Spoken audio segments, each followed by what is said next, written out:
Bloomberg Audio Studios. Podcasts, radio, news.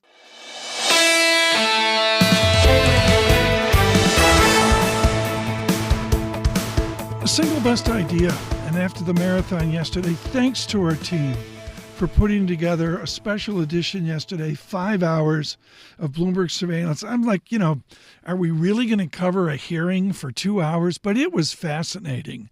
Special thanks to Terry Haynes at Pangea for joining us as well, and other worthies to give perspective as we go to our special coverage of the inauguration. Look for that Monday, Martin Luther King Day. At 12 noon, we begin substantial coverage into the afternoon. I know David Curra will attend there as well. And today, just within the blur of bank earnings, Allison Williams was outstanding with Bloomberg Intelligence providing context to the mass and the scale of these big banks. You've heard me say it before. I literally think they're hiding how successful they are. That's a controversial statement, but I'll make it as well.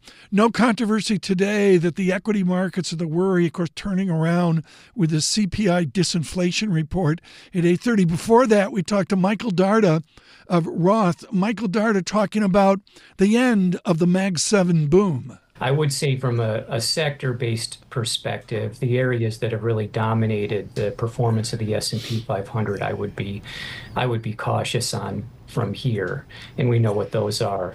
I do think this rate spike, certainly, the residential real estate market needs this rate spike like it needs a hole in the head. So I do think it will be damaging to parts of the economy, no doubt about it. But if a surge in the term premium ends up being a drag on growth, then it's also self-limiting to some extent. So I think that can feed back into a story where we want to actually be more bullish on bonds here, still bullish on the energy space, right. Maybe, looking to areas that have not been dominating the performance of the S&P 500. Right. I think it's time for a bit of a switch up. Michael Darda at Roth. One of the things we've done, pushing, I can't believe I'm saying this, for over 2 decades, is to provide a heritage, a character, a fabric to who these people are. The first time I had Michael Darda on, we talked about him. He was like, I don't think he could shave, with Jude Wieniski, who was a really, really highly regarded, more conservative voice within economics. And Darda was, I think, just out of Wisconsin at the time, working for Jude Wieniski. But all these guests have histories. They have heritages. Peter Tchir is with Academy Securities, and more than anyone I speak to, he is hardwired into the dialogue of the Naval Academy and the other military services.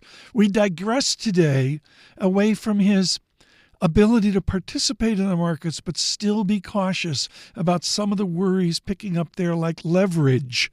Peter Tchir on his Academy Securities.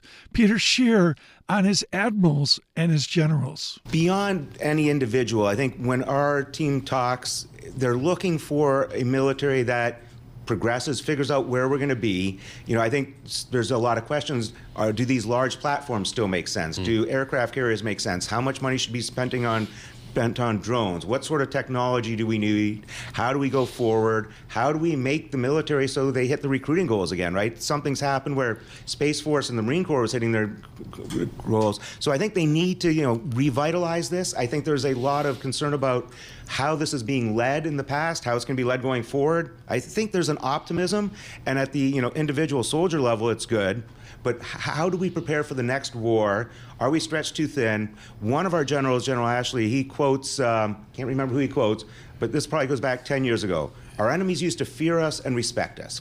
Then it switched to our enemies maybe no longer respect us, but they fear us. Now it's unclear that they respect or fear us, right? We've had so much, measured response that we have to go and figure out deterrence again properly. Right? Deterrence clearly fell apart a little bit. If Iran's comfortable attacking Israel, if Russia's attacking Ukraine. Yeah.